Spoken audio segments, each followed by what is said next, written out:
What was the reasoning behind not verifying Julian Assange? I don't think there was one.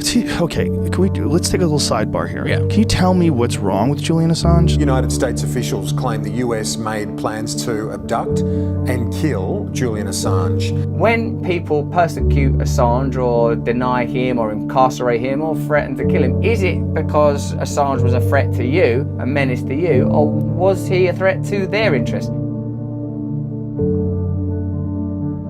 G'day ladies and gentlemen, this video is about freedom. Freedom of speech is something that I've spoken about on this channel since its inception.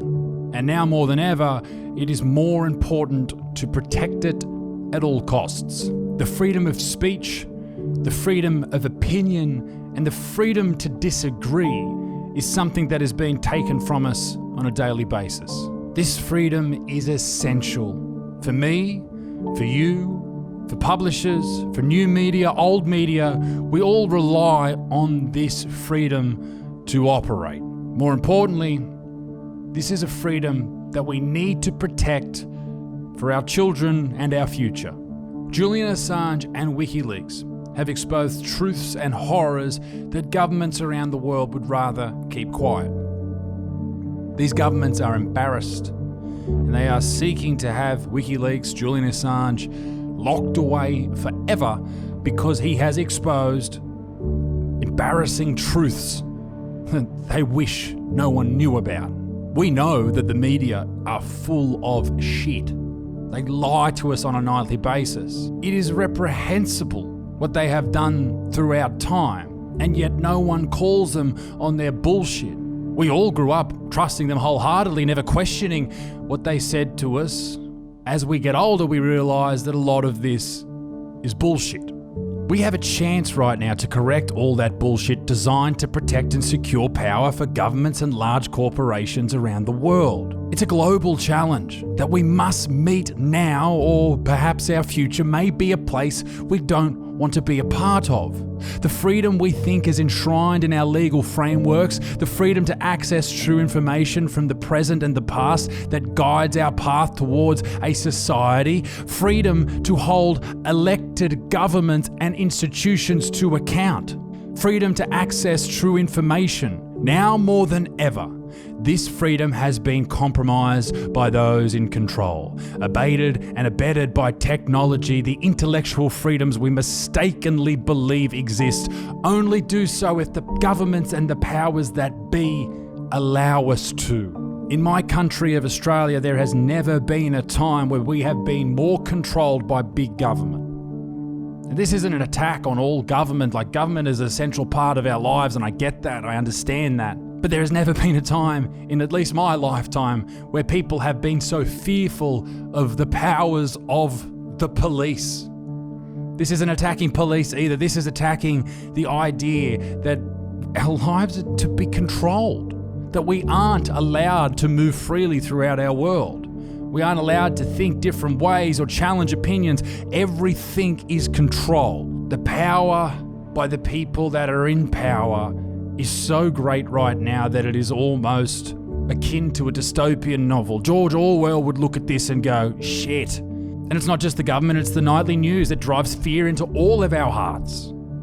If you ever watch that shit, you will be terrified. No wonder half the population is. And if you dare to question the mainstream narrative, even say the word mainstream narrative, you're shouted down, you're silenced, and you are cancelled as some crazy person. We all seek truth, whatever that may be, however bitter that may be to swallow. It is an essential part of human function. We need it. We need it to correct the excesses of our past and create a beautiful future for our kids. So shrouded in secrecy that modern fair societies have had to create the whistleblower. Good men and women who see something so egregious within their government organisation that they have to tell the public, regardless of what may happen to them. Throughout history, we have relied upon whistleblowers to direct us to the secrets that are hidden from us by the powers that be, because we are deemed not high enough of a security clearance to know the real truth. In the early 1970s, as the US and Australia invaded Vietnam, Daniel Ellsberg released the Pentagon Papers highlighting massacres, illegal tactics and corruption of our governments and generals. Edward Snowden, a senior intelligence analyst for the NSA, could take no more and put his life on the line to inform the world that we were and continue to be secretly spied upon by our governments. Through technology, iPhones, everything is being recorded. That was a conspiracy theory until he came out and proved it to be fact. Before him, there was Bradley Manning, now Chelsea Manning. She couldn't look at herself in the mirror knowing that the country that she grew to love and admire was involved in dirty tactics in Iraq. The invasion was all based on false and contrived intel. It was based on power and draining money at a rate never seen in the history of mankind. None of those fights really made sense. I mean, from all that I know about that war, Osama bin Laden was hiding in fucking Pakistan and the weapons of mass destruction didn't exist, but they made a shit ton of money. And if you don't think that war's about money, then you are thicker than I can possibly imagine. Closer to home, YouTuber Friendly Geordies, a friend of mine, has recently been sued by the former Deputy Premier of New South Wales for making jokes and accusing corruption upon him. An employee of Friendly Geordies was arrested aggressively by an anti-terrorism unit. There's been so many other people that have been silenced, had their platforms taken away because of the truth. And the fact of the matter remains that yes, this video is about Julian Assange, but it's about so much more. Just because your particular government is in right now, or you think that just because I'm a part of the right or I'm a part of the left, that we're going to be protected by this you don't know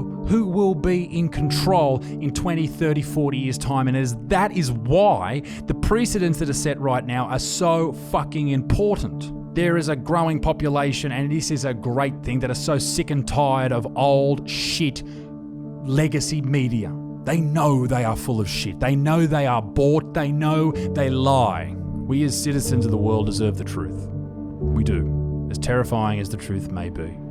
We deserve it. The truth will set us free. How else do we improve upon our society if we don't know all the facts? The truth is scary, but what's worse is believing so much in a lie that you live your entire life around it.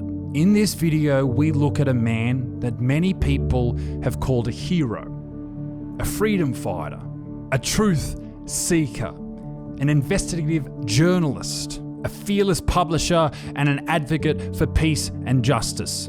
But people have also labelled him as a Russian asset, as a traitor, irresponsible and selfish, and even a spy. Former United States officials claim the US made plans to abduct and kill Julian Assange. A Yahoo News investigation found the CIA created a plan in 2017 to kidnap the WikiLeaks founder, an Australian citizen, while he was holed up in the Ecuadorian embassy in London. This was a man who said, and you probably never heard him say this, he wanted to run for the Australian Parliament because he wanted to shine a light on the Australian Parliament and watch the cockroaches scurry.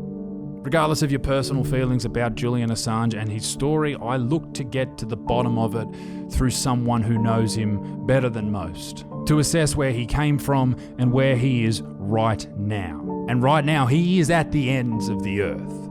In a day's time, he will face his future, meet his maker, if you will. And that's why I thought it was such an important time to release this video, because I am very interested to know what the future holds for Julian Assange, the founder of WikiLeaks. A young Australian man locked up for exposing embarrassing truths.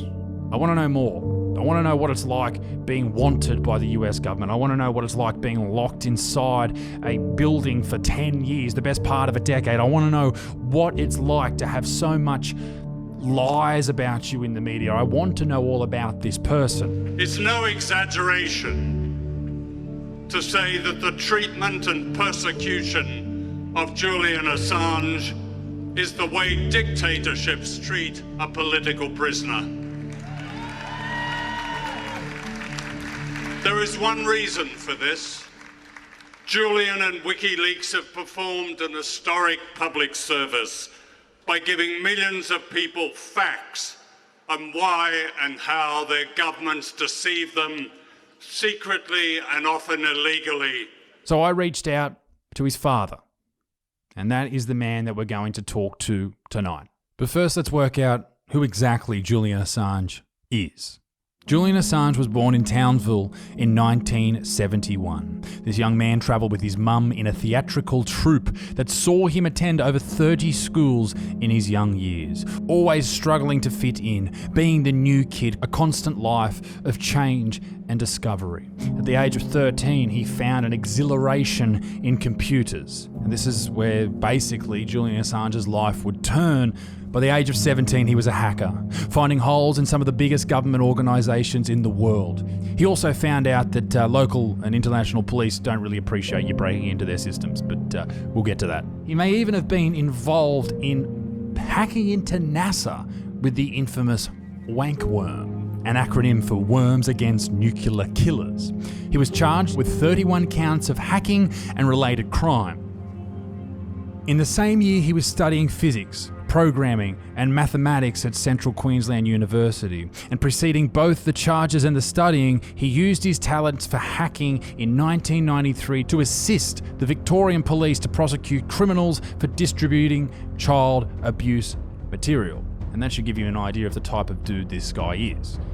He's been involved in a multitude of programming breakthroughs when it comes to computers, and I'm not going to fuck around and pretend I understand any of them, but good on you, mate. This self-described, extremely stubborn individual in 2006 founded the extremely famous WikiLeaks. The editor-in-chief made WikiLeaks a household name in April 2010, releasing a top-secret video titled Collateral Murder, showing US troops killing a dozen civilians from a helicopter hovering over Iraq. This lengthy legal battle began with a video that shocked the world.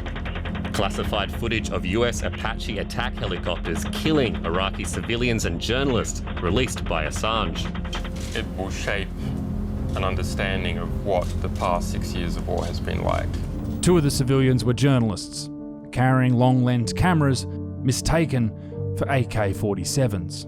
This was followed in July with the Iraq war logs. Hundreds of thousands of secret files, memos and diplomatic cables, which WikiLeaks hoped would shed more light on the truth and the lies of the war. Many people argued that some information in this leak endangered military personnel's lives. And that is an interesting argument, and that's something I look to ask his father about, because that is a real threat to the lives of military personnel. If you are going to expose things that, yes, may be in the public's best interest, we need to make sure that you are being careful enough to not affect the lives of the people in the army.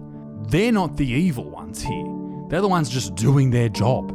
They're the ones that are just doing what they are told. Maybe they don't have another choice in career. Maybe this is the only thing they could do. You can't blame them, and you shouldn't put them in the firing line any more than they already are. Then the Afghanistan war logs, the Guantanamo Bay files, and countless US diplomatic cables now known as Cablegate. They came with the assistance of Bradley Manning, now Chelsea Manning. One of the worst things, in my opinion, that Julian Assange and WikiLeaks did for their public image was release the DNC emails in 2016. This put him in the eyes of many left-wing people as a Trumper.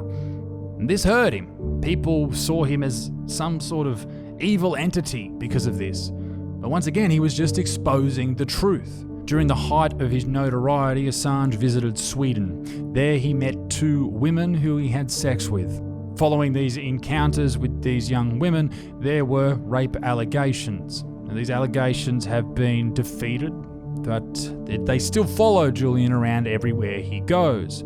The rape allegations themselves were first seen as, well, rape, a horrible thing that happened. Then there were arguments that actually what happened was the young ladies went to the police in Sweden to get in contact with Julian to get an STD test, and it was consensual sex, and then the condom broke and the girls blamed. It was a whole thing, and something I want to ask John, Julian's father, about as well. But for the media to come out and report that it was a rape case was certainly disingenuous. Julian fled Sweden. Why? He believed that it was a ruse by the US government to extradite him out of Sweden and back to America to face the court systems over there.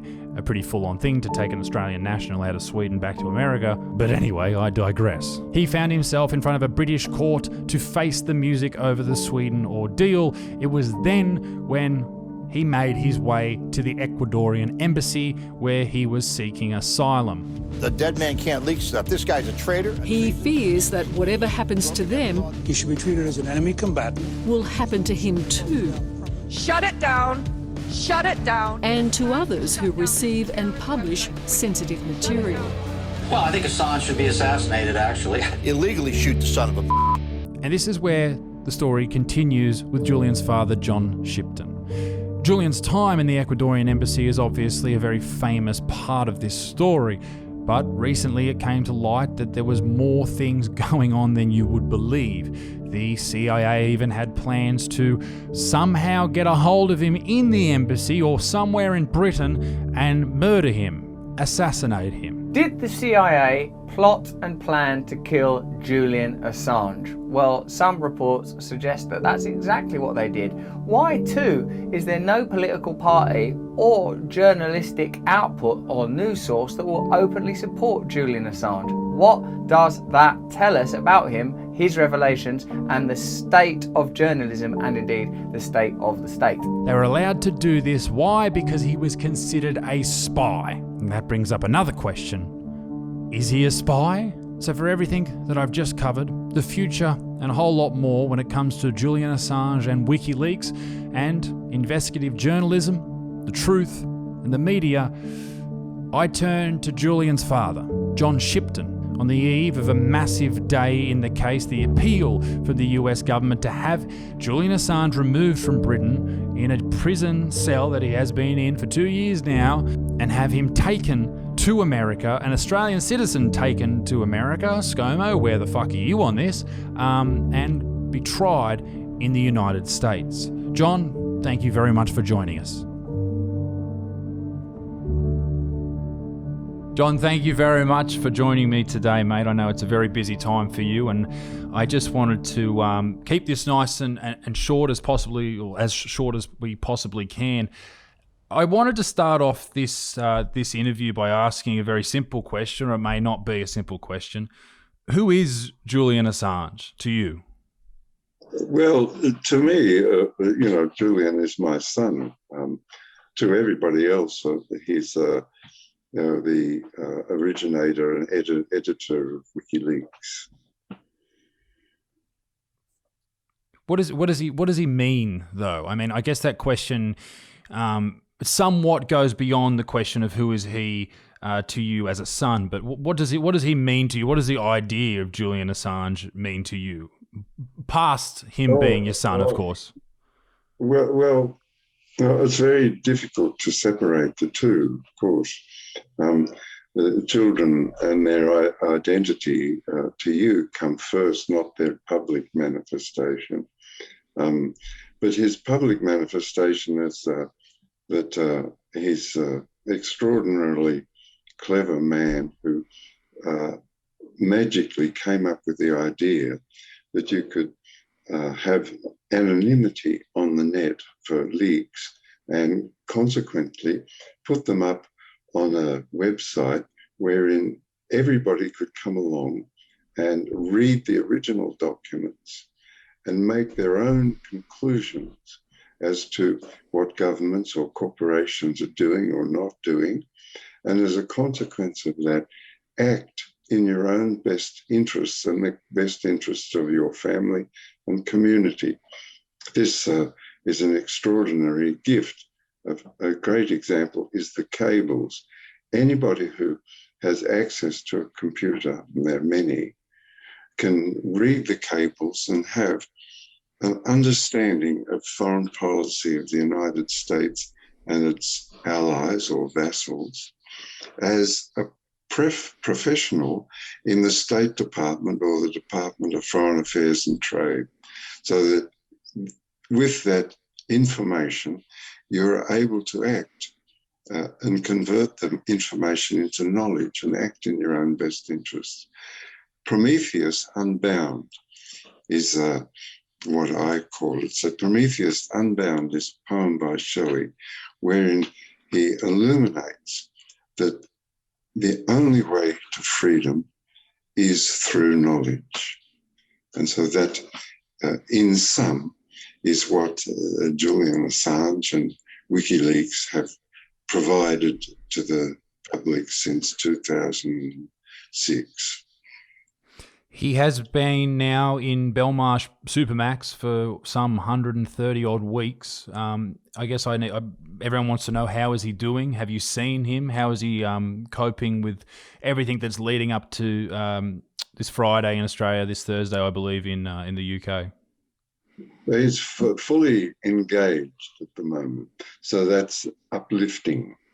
But normally he, after 12 and a half years, and no end in sight. For example, if it follows the normal course and the decision to extradite is reinforced, the decision to not extradite is reversed, what will happen is that Julian will go to the Supreme Court, which will take another year, then on to the European Court of Human Rights, which will take another 18 months. Then if the United States offers guarantees to his treatment in the United States, this European Court of Human Rights will have to accept those. Okay. And so Julian will be extradited to the United States and then go through a series of appeals to the Supreme Court. It takes about 10 years to get a hearing in the Supreme Court. So all in all, if the extradition is proceeded with, Julian would have spent 27 years in jail fighting for his freedom, a total of 27 years. 12 years now, and if they continue with the extradition, it'll total 27 years. He'll be 65. He'll have fought from the age of 39 to 65 to keep out of prison. I guess a lot of people would say that the fight for freedom and the freedom of information and the truth is something that's worth giving your life for.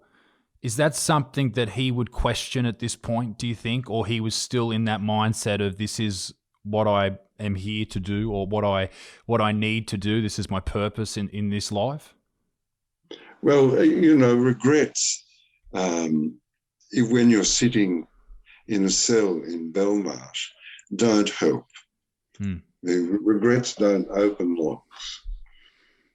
So, sort of canvassing your regrets is sort of pointless. So I imagine, like, I don't canvass my regrets. I imagine Julian doesn't canvass his. He just looks at what's in front of him and does his absolute best with the information and the lawyers involved.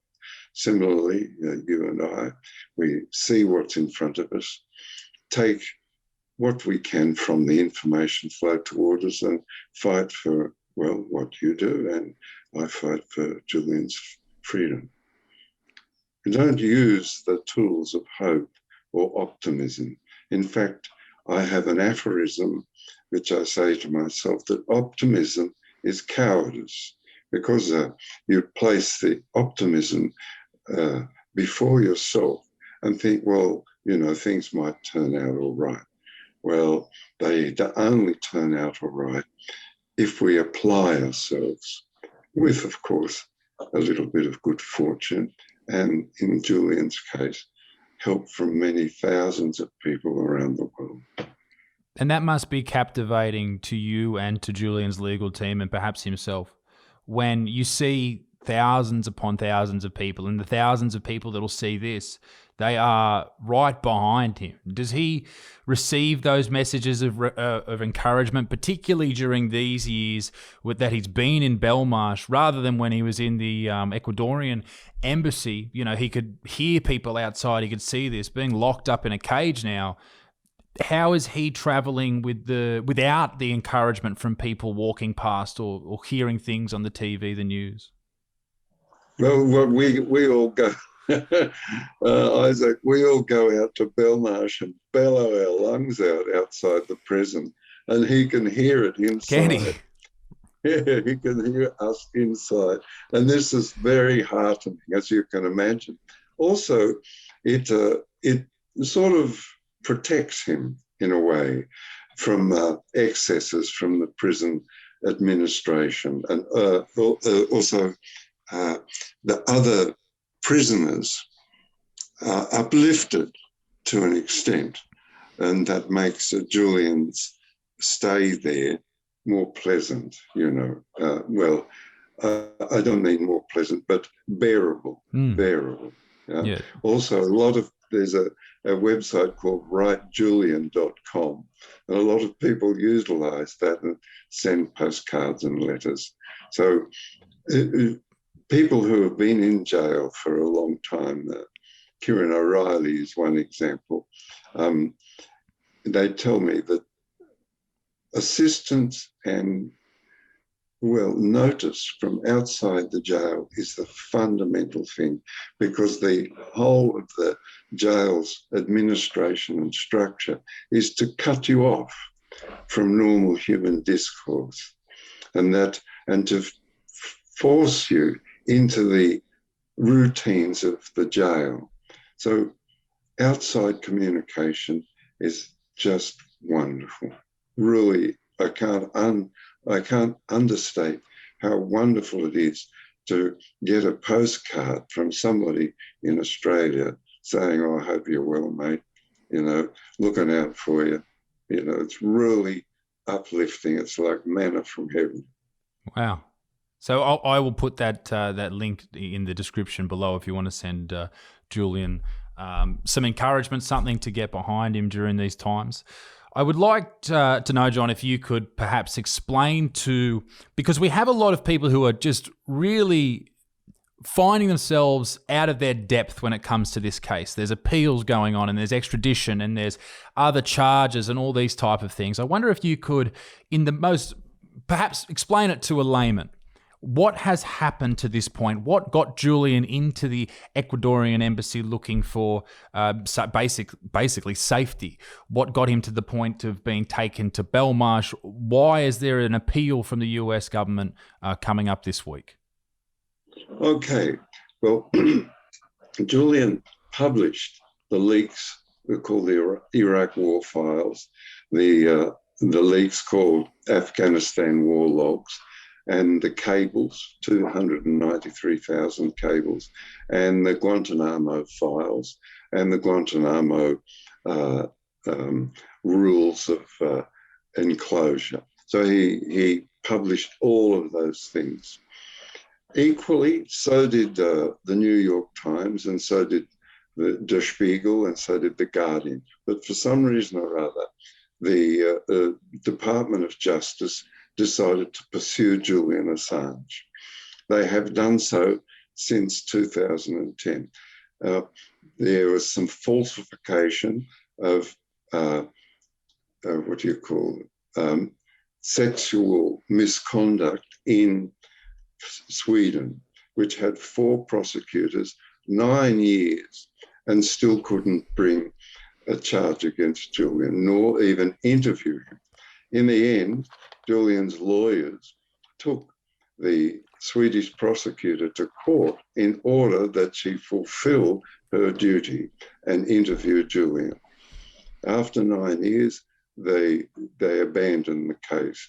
Now, revelations from FOIs, from Stefania Maurizia, a journalist, received from the Crown Prosecuting Service and the Swedish Prosecuting Authority,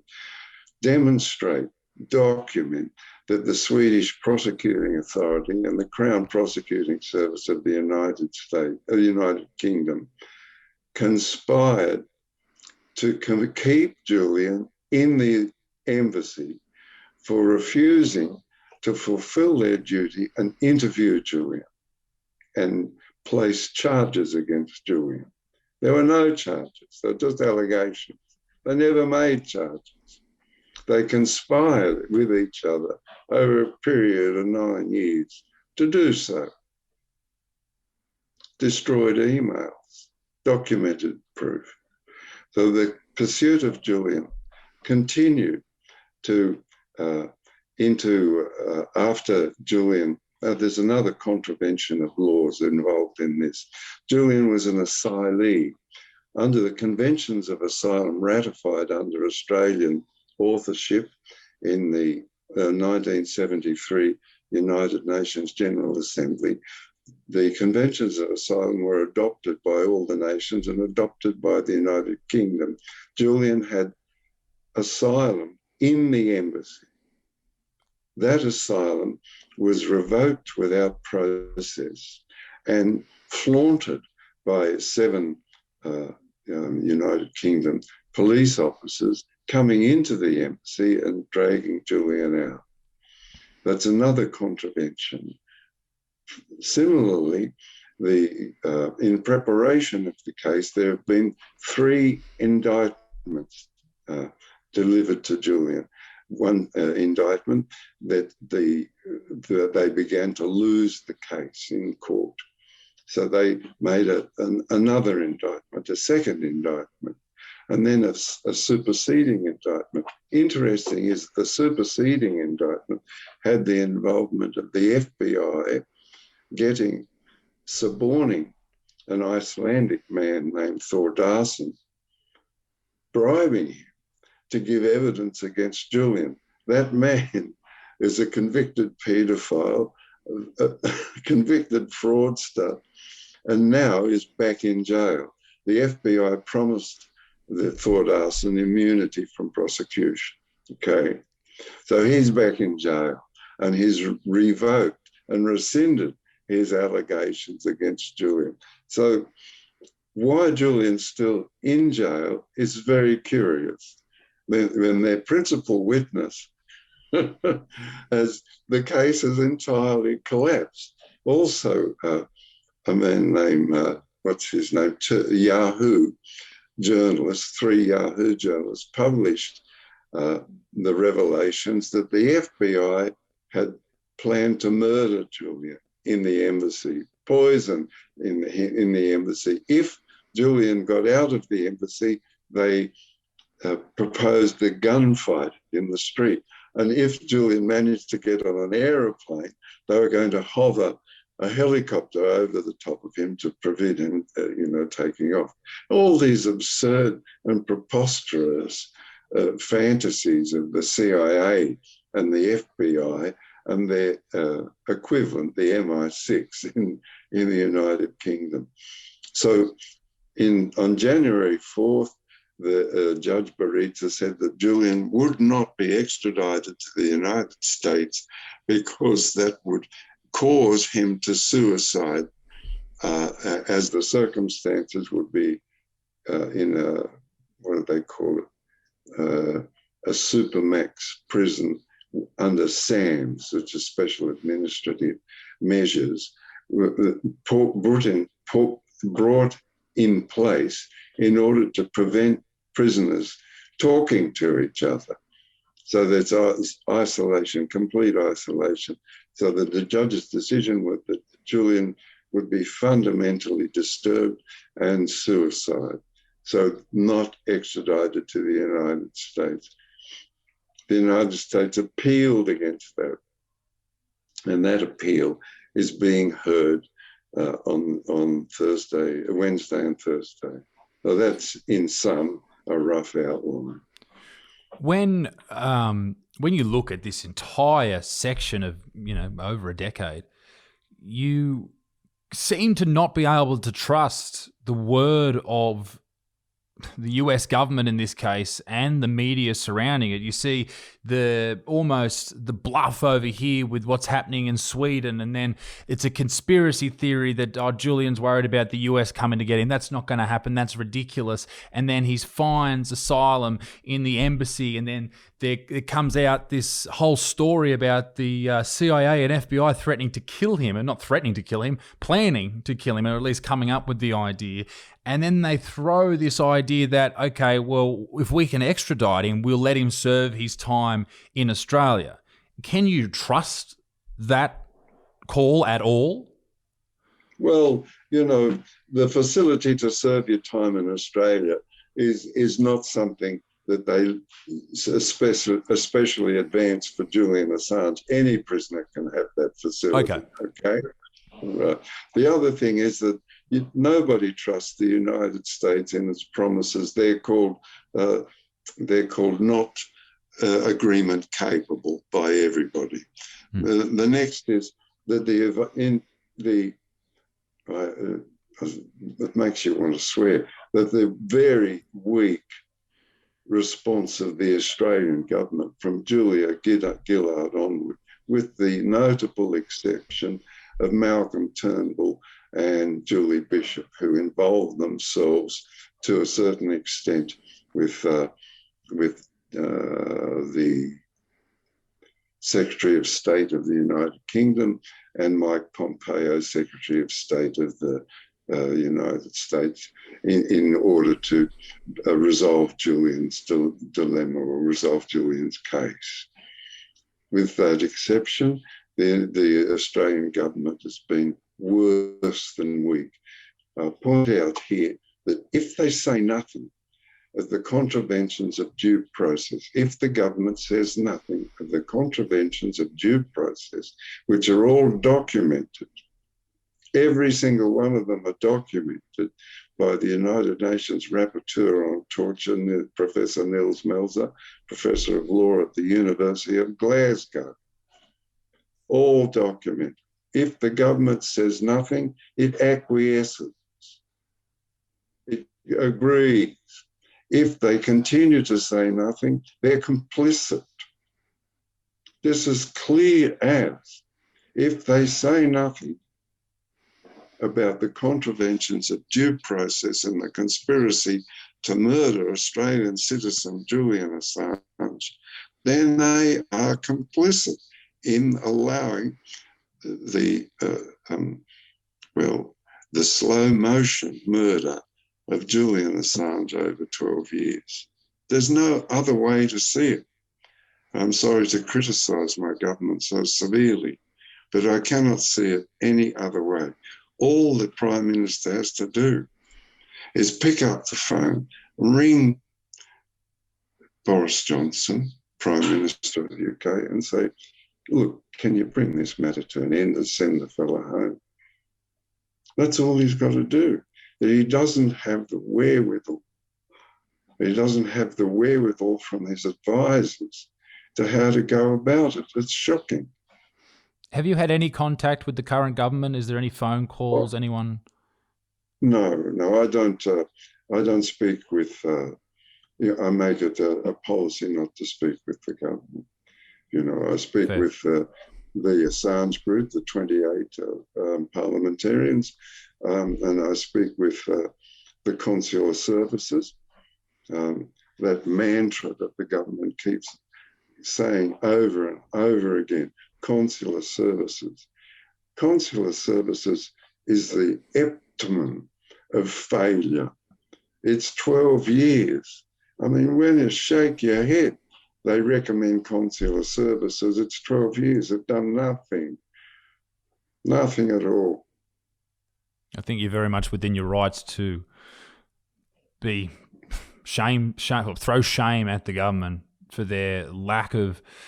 And my mind keeps going back to when you see someone being put to death in Thailand and they happen to be an Australian citizen. You know, the government seems to move heaven and earth to try and get them home. And yet the most widely viewed case in Australian criminal history, perhaps, or at least cyber history, they aren't doing anything. It's for me looking into this case as, you know, and obviously I know nothing about the case in comparison to the people involved, but just in the small amounts of knowledge that I have, to know that Scott Morrison isn't doing a thing is infuriating. And I can imagine you're in the same boat.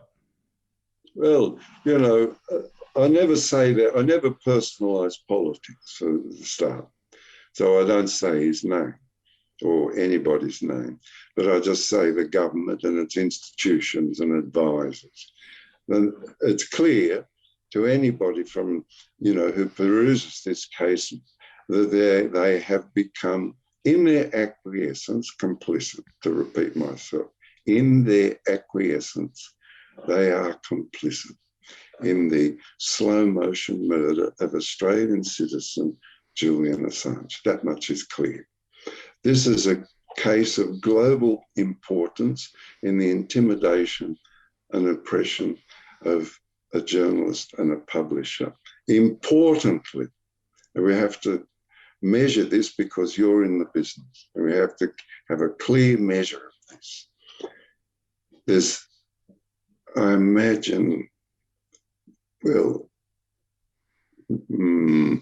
I know of 80 active websites and Facebook pages that support Julian. I know of about 10,000 people worldwide supporting Julian. I estimate that the cost so far has been about $10 million. Okay, and from legal fees right up to expenditures, my expenditures, and all the other expenditures you see people doing. The cost in time that people offer, this, that they give their time and give their skills, must be $20 million. What journalist, what publisher is going to take on the prospect of revealing information under those circumstances? Measure that. Riddle me that. Nobody. And that's an awful shame because, as we mentioned, without knowledge, you've got no freedom whatsoever. None. Forget about it. We'll wander around in the dark without knowledge of what our governments do and how they formulate their policy and what state-to-state arrangements they make. It is a very bleak outlook on a world where we can't have someone release information that is for the betterment of people because they are afraid of their government or a foreign government taking them and locking them in a cage. That's scary. Yeah, I can add to this in the positive, that those revelations that Julian Assange and WikiLeaks published, that Chelsea Manning provided. Let's look at Iraq War, for example, the Iraq War. That's 10 years ago. Over the 10 years, slowly, incrementally, the United States has removed itself from Iraq. The Iraq War is virtually over. Afghanistan. Over the period of 10 years, the United States has tried and failed and removed itself disgracefully from Afghanistan. This is because the revelations have worked their way through the populace, and the populace, us, have removed our support for these wars, and the government can't carry them on anymore. These are great gifts to many people, saving thousands of lives, saving the lives of soldiers who come back disturbed, and squandering the treasure of our nations on which would be better spent on providing free education at the university and tertiary level and housing for people. These are great gifts. Similarly, Guantanamo Bay, every day you see in the paper another aspect of moving towards the closure of Guantanamo Bay. Great gifts made by Chelsea Manning, WikiLeaks, and Julian Assange. The cables have enabled us to get a feeling of how our governments go about making arrangements with the United States, and as a consequence, those arrangements have changed. And now we only have 3 nations that are in the center group of the United States Empire. Only 3. There's Australia, the United Kingdom, and the United States. The rest of them have realized that you have to have distance between yourself and these wars. It's only come about through publication, through imbibing of the knowledge, and we've removed our support and had a victory over the people who would destroy another country. I was wondering if we could change tack for a moment. There are people who claim that Julian did the wrong thing. He must face the music. He is selfish. He endangered people. Some claim he's a Russian asset. What would you say to people who make those sort of claims or believe that that narrative, perhaps? Well, dealing with one at a time, there's 3 there. So those that say he, let's start from, you see those people who administer the destruction of Iraq, Syria, Afghanistan, Yemen. They come on TV. They wade nostril deep through the blood and bodies of millions of refugees. Refugees are people. And according to Gideon Polya, an academic in Melbourne, over 6 million dead in 20 years. These people who administer this slaughter and this destruction come on and stand in front of us and say, he endangered lives. It's grotesque. It's obscene. In fact, it's the opposite. Julian and his group made every single effort to ensure, and in fact even contacted the State Department asking them for their list of what they would like to see redacted or covered and so on. They received no reply. They don't care about people. It's clear they don't care about people. How many wedding parties have you seen droned? How many funeral corteges have you seen? How many millions of people wander the world looking for a home? How many people grieve the loss of a mother, a father, a child, a brother, a sister? These people don't care. All they care about is the extension of their power in the worst possible way. Not power for life, but power for death. Grotesque. Now, the next part of your question, face the music. What music? The man hasn't done anything. There's no allegations against him. The allegations in the second indictment are concerning espionage. Julian is an Australian citizen, not a citizen of the United States. Those people have got to shake their heads. Julian is alleged and charged with espionage of the United States. He's an Australian. Is that even legal? No, they just do it.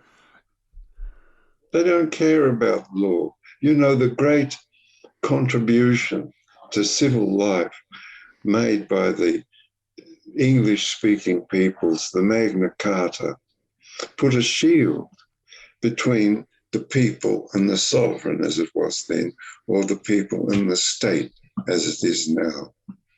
That shield, which protects us from the state and makes arrangements between the state and us, the people, as sensible and under law, has been crushed under an avalanche of misdeeds, malfeasances and misfeasances in the case of Julian Assange. I can nominate them one after the other. You know, the United Nations Working Group on Arbitrary Detention declared Julian was arbitrarily detained in 2017, and the review report in 2018, February, appealed against by the United Kingdom and rejected by the 17 law professors and judges that constitute the United Nations Working Group. It was derided. The United Nations Rapporteur on Torture covered all of the laws which the Swedish Prosecuting Authority and the Crown Prosecuting Service contravened deliberately in the persecution of Julian Assange. Ignored.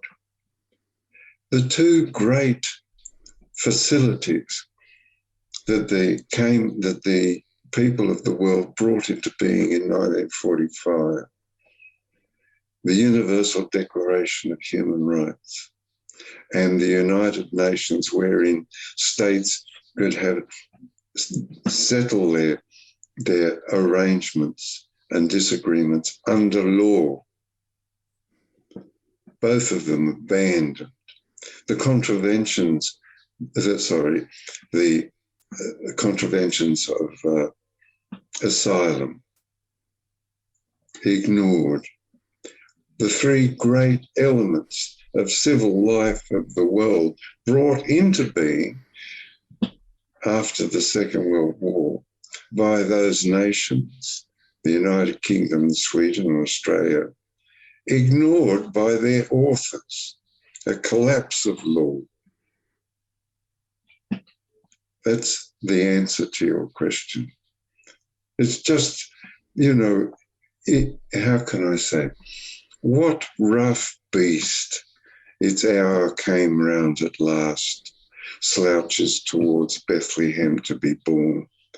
20 years replete with barbarity, 20 years of it. What they call illegal wars, the invasion and destruction of Iraq. Contemplate it for a minute. The invasion and destruction of Afghanistan, the invasion and destruction of Syria, the partial destruction of Syria, the invasion and complete destruction of Libya, the highest living standard on the African continent, now has a slave market. Contemplate that destruction and breaking of law, and then contemplate the people who say Julian Assange, this, that, or the other. They only say it because they want to destroy him and oppress and intimidate all other people who would bring to the public the means of proper decision-making, knowledge which leads to freedom of action. That's their intention. Wow. I mean, for me, digesting that answer, to think about, and this is something we never do with asylum seekers or refugees, you never think about them as people. They're only people when they turn up in your country, perhaps. To think about the lives that have been lost, the lives that have been changed, the lives that have been ruined, these people who are making these decisions to ruin these lives are calling your son the evil one. It seems to me that they should be the ones in the position that he is in, being tried for real crimes. They are the ones that are not only ruining people's lives, but making absurd amounts of money. Just money that no one listening to this will ever be able to comprehend. That is the real evil here. That they are making this money on the back of blood. These are the blood diamonds that people don't talk about, perhaps. Yes, yeah, exactly. And it works in so Gideon Polyer, he works it out on both sides of the ledger.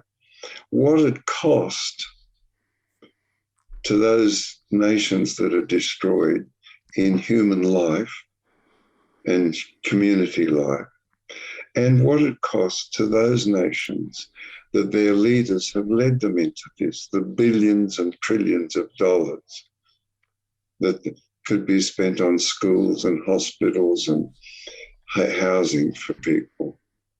You know, I read over 103,000 people living rough in Australia. It's supposed to be a rich country.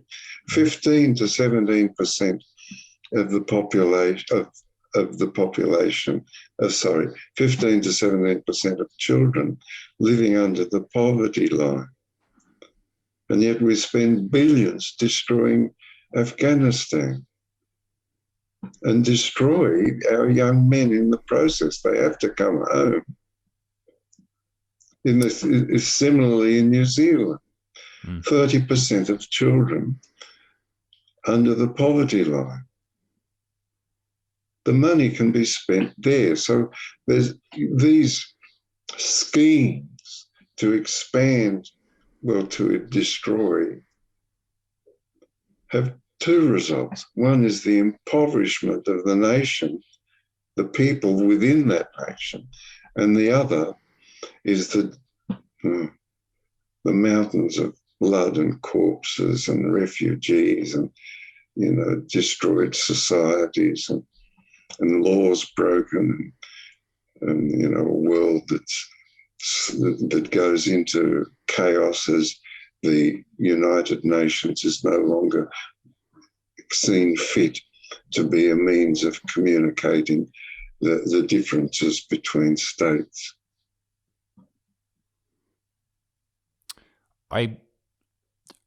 When I think about war, I think about the people that I've met who have been in war. I'm sure you've known many. The toll that is put on them for the profit of others, and the profit, amongst other things, these lies that we were fed in Iraq and Afghanistan about Osama bin Laden hiding out there and weapons of mass destruction. Like, I know maybe 10 people, and I work with a charity called Swiss 8 that look after people who come back from the front lines and just cannot function. That is something that can't be measured monetarily, but can be measured in the effect that it has on their children, and it was passed down through generations. You hear people whose father perhaps fought in the Second World War. They never got to know their father. He was terrified of thunderstorms. He would hide. He maybe was abusive. This is just, it is a crazy concept to think that we human beings still fight and die for who knows what. Something created out of thin air, perhaps, like the weapons of mass destruction argument or the plan that was surrounding that. And yet so many people are willing to do that for nothing. And we will sit here and not talk about someone who is trying to shed light on the atrocities committed by people in those positions. And I don't think it's fair to blame the soldiers. You blame the people that put them in those positions and ruin their minds or break their hearts, and perhaps they become desensitized to death. I imagine they would. I imagine anyone would. But we sit here and we point our fingers at Julian Assange and say he is a bad person because he must be a Russian asset because he's talking in a negative way about the American government and trying to bring it down. The more and more I hear about people talking about Julian Assange, I just can't comprehend how people think that way. I think one of the great things, though, and I don't know how aware you are of this, John, is the amount of people, particularly young people, who care about this. And there's people like podcasters, I'm thinking Joe Rogan, I'm thinking Russell Brand, who have videos talking about your son with millions of views. They have so much more coverage than the mainstream news on this subject. They genuinely care and they are engaged listeners. I think maybe my next question is, What message would you give to young people about why they should care about this case and why they should care about the precedent that it sets? Well, the precedent that it sets shapes the future, and that the shape of the future is what the youth will live amongst. And it doesn't look very good if you can't get at what you need to know and you're misled by your government all the time. Continuing on, I take, as you do, the responsibilities of masculinity very seriously, and they're burdensome, they're not light. To be a man means that on occasion you might have to fight for your country and die. Also, to be a man means that if people endanger your family, you do your utmost until the end to ensure that that danger is removed. You give everything for that family and your country. That's the responsibilities, the prime responsibilities of a man. Of course, I'm leaving out, the relationship with the mum and so on, and putting all of that under the heading of family. So as youth come forward into the world, they must take up these duties, the duties of being a man. And it's up to you and I to give example in the best way we can. We may not be the greatest of men, we may not be great fighters, we may not be great orators, we may just go about the ordinary way of life and protect our family when we can and take our responsibilities, male responsibilities, very serious. It's not so easy to be a man. It's a real test. That's what I have to mention to youth. Now, on Discord, we have a few channels in Discord, and the number of people who are interested in particularly in France, youthful people or young people or whatever, people who are coming into the world to take over the world and preparing themselves to run the world. The support of Julian from that cohort is tremendous. I wouldn't underrate it anyway, in any form rather. Yeah. Very strong. That's what I really hope comes from this show today, that we get a lot of, even if we can get another 100 people aware of this case and aware of what's happening, and to give some of their time to understand it and just genuinely care about it. I think that's a great thing, and especially for young men, for the lesson of standing up for what you believe in. I know Julian was quoted as stubbornness was his greatest strength and biggest weakness. I think that can be said for a lot of typically masculine people. They are stubborn, and that can both benefit and hurt you in many ways. Why do you think Julian said that? And do you think that's true? I don't know. He's pretty determined sort of a chap. But the determination, those personal characteristics, you can modify with reason. So you don't go in hard over something very simple and silly. You just go in hard where it matters a lot. And the more insult that they put upon your family, the harder you go. Don't use any other tools than that. And you use your discretion to not use the power of stubbornness over whether you're going to have another piece of toast or not. It's just silly. But if you can be stubborn, when there's a knock on the door after midnight, or you hear the window opening in the side room, then you use your stubbornness and go out and say, well, you get out of bed and go down and say, look, see what's cooking. Yes, absolutely. I wondered when I went for a run this afternoon, and I love running because it allows me to almost meditate and think of things more clearly, because I'm so full of hatred for what I'm doing in that moment that I'll take my mind anywhere else. And I thought about truth, and I thought about what we're talking about here, and I wondered your opinion on what's happening in places like Sydney and Melbourne, and well, across the globe really, when it comes to the current medical crisis, if you will, and what people are allowed to say. Now, whether or not, I agree with you, you agree with me, we agree with whoever, it doesn't matter, but the ability to express your opinion has been shot down in many ways. If you look at Facebook, if you make a claim that isn't true, it'll come up with a little tag underneath that says, fact checkers have looked at this and it's incorrect and here's why. Do you think that invasion of truth is something that will end up hurting us at some point? Oh, absolutely. Their fearfulness, of us actually being able to speak to each other. I mean, that's the great thing about social media, is that we can have a chat at a distance with each other.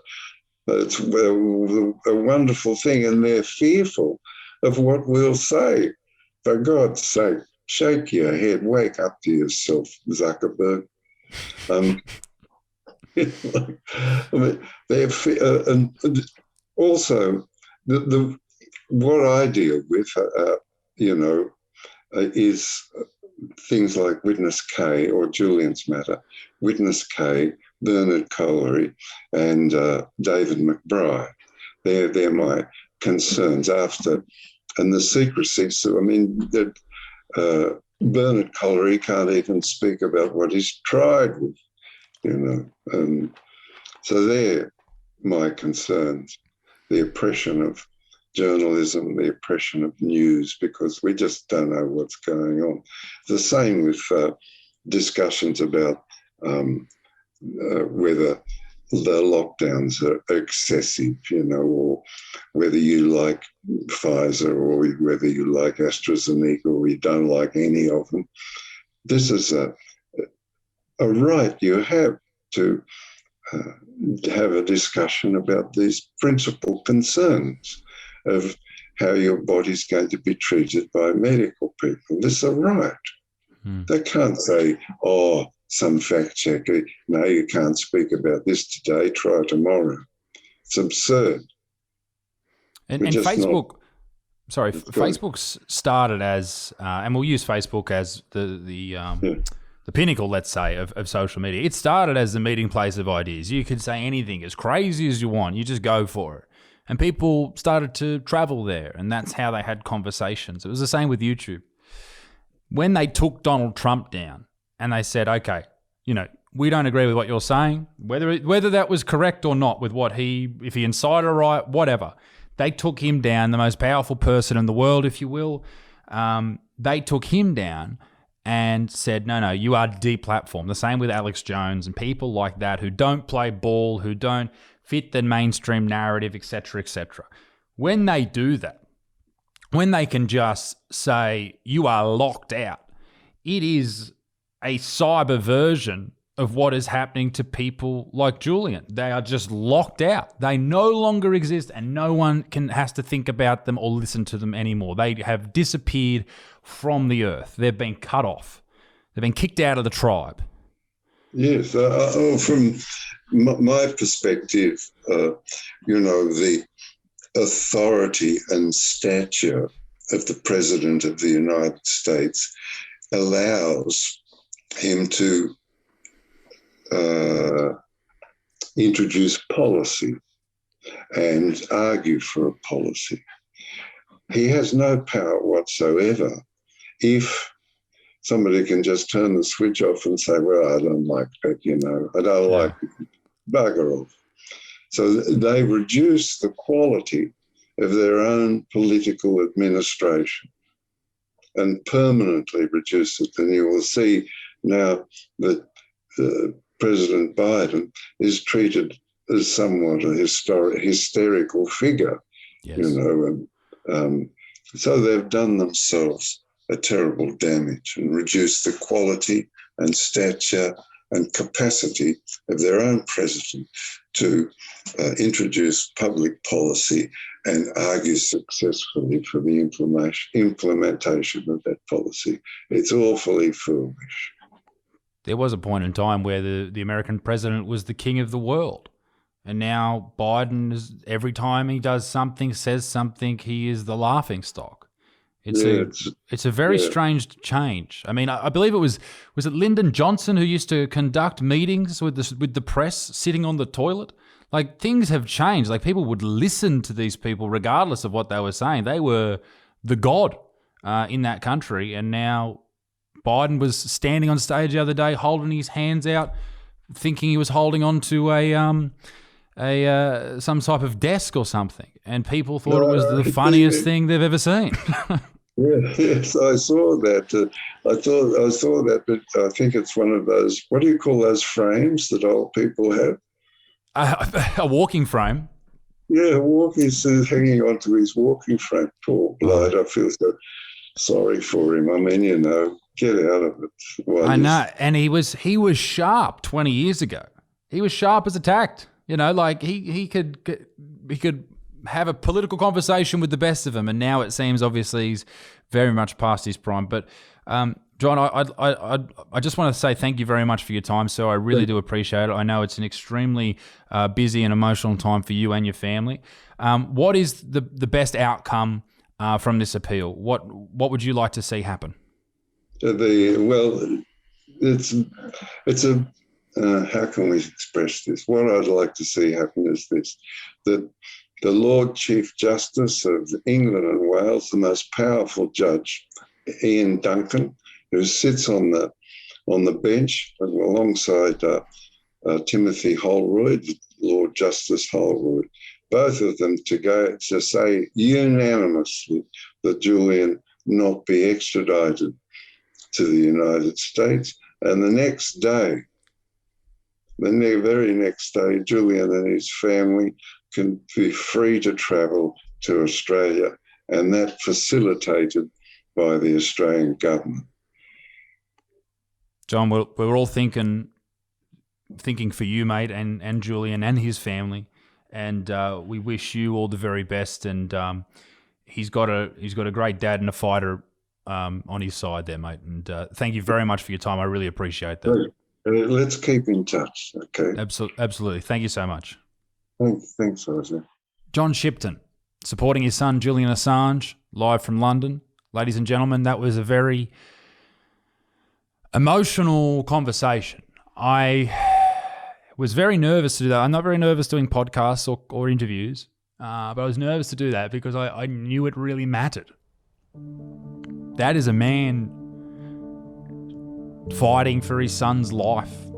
I mean, you heard what he said at the start. It was all about, this is going to take another couple of years and more months and years, and it's going to be the better part of 3 decades before he sees freedom.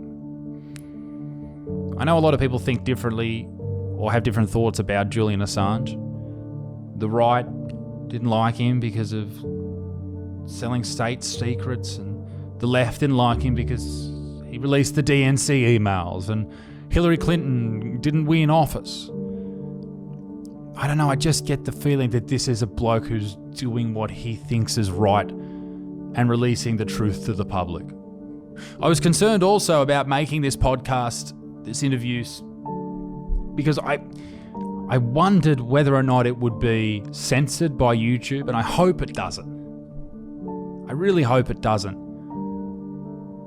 I know I'm just some small fry, but the US government's got bigger fish to fry, but I hope it doesn't get censored, because I think that conversation right there is something that every young person, old person, middle-aged person, Joe Biden walk and frame motherfucker should listen to. Yeah.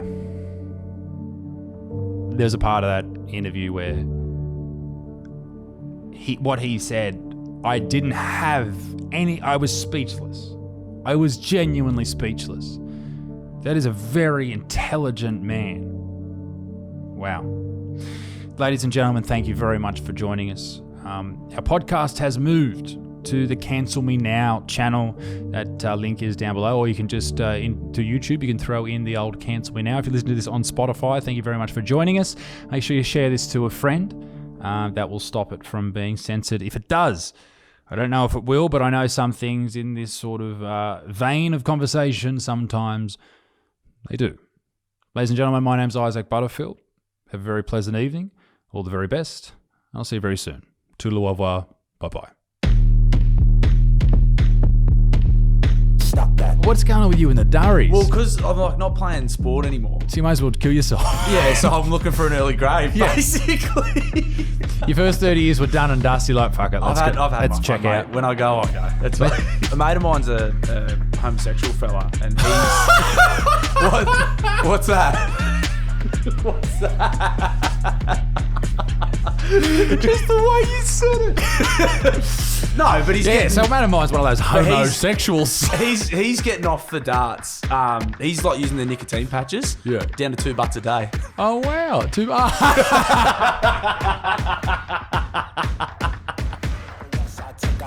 I'ma put him in the cage, never let out the. I hear him chatting the noise.